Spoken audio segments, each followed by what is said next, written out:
let's give ourselves a scenario for this particular tutorial. Let's imagine we are working with a basketball player. Perhaps it's a good basketball player. Perhaps they're at a good standard. It doesn't have to be that. Use your own example. Do whatever you want to do. But what we're going to do is we're going to apply what we might call a typical mesocycle structure. So I'm using the term mesocycle here on the assumption that you've done a tutorial on periodization, but we're going to look at a typical mesocycle structure. This is probably an 8-week structure for this play. In fact, let's make it 8 weeks. Let's say that it's going to be an 8-week structure. Okay, and I'm going to be more detailed in some of this structure than in other bits. So first of all, on day 1 of that structure, and by the way, sometimes it's even day 0 or even day -1. In other words, you might even do this step before the program actually begins. We are going to undertake, getting straight to the meaning of this tutorial, we're going to undertake some baseline testing. Okay, so we're going to undertake some baseline testing. So let's be really clear. We would call that a battery of relevant tests. So we're going to do a battery of tests which are relevant to this performer. So with this performer, we are going to do the following things.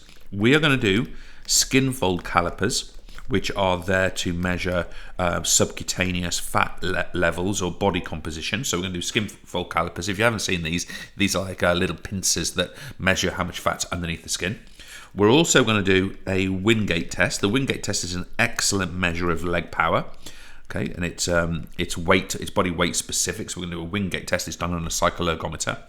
We're going to do a vertical jump test, which is really relevant to this particular performer because they need a lot of leg power and it measures effectively jumping power. And we're going to do an MSF test. If you're not sure what MSF is, it's not a shop in an outside of town retail park that sells you your furniture. No, it is the multi-stage fitness test. That's what we're talking about there. So on day 1, we're going to perform those tests. And of course, as a result of that, we're going to get a bunch of results, right? So what we're going to do on day 1, 2, so it may well be the same day 1 or 2, what we're going to do alongside that is we're going to set the following.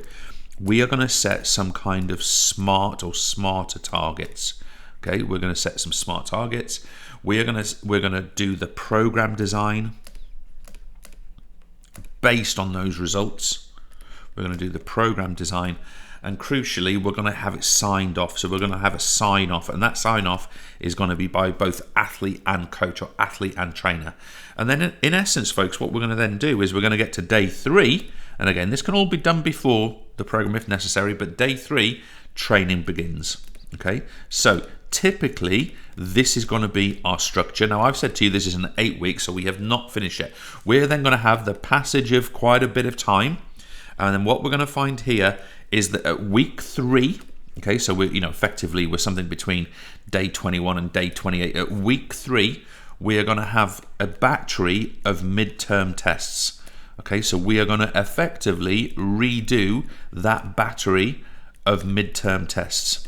And the reason we're going to do those 4 tests again is to see, do we need any program adjustment? Has progress been made? Are there early signs of improvement, or is rest and recuperation required? Are there any adaptations through overtraining taking place? But in week 3, possibly by the way in week 4, we are going to do those midterm tests. Now notice this is not in week 5, week 6. Why? Because there'd be no time for adjustment. Notice that I've brought it back from the halfway point just into the end of week 3, because it gives then a full 5 weeks after that to get into the readjustment process of that particular program. And then I haven't left myself space to do it horizontally, but then what we would get is in week 8, at the end of week 8, so you're probably not going to be surprised what I'm going to put here, we're going to say the program ends, and I want to be really specific here, folks. Really pay attention to the detail of what I say here. We're going to do end of program testing. Now, no surprise there. I think that's probably what you thought I was going to say.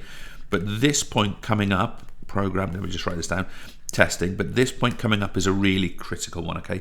We're going to take our smart target, I'll do it in a different color, we're going to take our smart target, of course part of that was that it's measurable, and we are going to say very simply, was it achieved? Was it failed, or was it missed? I'll use the term failed. Now, that is because smart targets are binary in nature. They are achieved or not. Why? Because they're measurable. There is a fitness test measure. Let's say the smart target was to improve the vertical jump test score by 5% over the course of 8 weeks.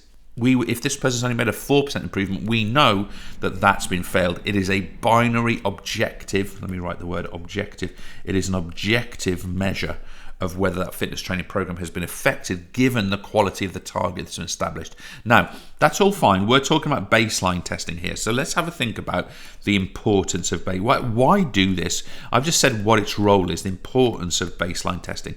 Why do this battery of tests at the start? And by the way, those tests that we chose there, importance of baseline testing, those batteries of tests would be relevant to this particular performer. But let's see what we might say that's important about these. So the obvious one is to check current levels. Okay, so that's if we're going into some kind of pre-season, after close season, we want to know where is this performer in relation to where they should be. Secondly, this is a really nice point for you to get into your answers. We want to prevent assumptions. Okay, so sometimes what any human being will do, but certainly coaches and trainers, they will assume things. Well, we've been good at this in the past, maybe we'll be in the future. Flexibility has always been high, so it's still high. No, we're going to objectively measure those factors to make sure no assumptions are founding our decisions. Furthermore, it really helps us to increase specificity. Okay, coming back to our principles of training, because we are measuring the exact relationship of the components of fitness, we can increase the specificity of the program. We can make our training highly relevant to the strengths and weaknesses of the performer in question. Let's take this a little bit further. We can also make very targeted, another one of my problem words with spelling, never know how to do the double T or not. We can do targeted progressive overload. Okay, so obviously all programs come with progressive overload, but because we have done our baseline testing, we can make that really targeted, ensuring that the right quantity, scale and type of progressive overload, whether it's through frequency, intensity or duration, can be achieved. Let's keep going. We also know that baseline testing is really good for motivation. Why? Because it has this knock-on effect of providing focus. A focal point for training. It gives training purpose, in other words. And most important, well, not most importantly, but equally importantly, at least, is the idea that baseline testing is objective. And I could put that word in again because it's that objectivity which, of course, leads to the removal of assumptions, makes things more specific, allows us to know what progressive overload we're going to achieve within this particular program. And so now I could go on with a couple of other things, but they're only sort of common sense points, really. This is the importance of baseline testing. And just above, this is a typical structure of baseline testing and how it fits into a mesocycle 8-week mesocycle program. Cheers.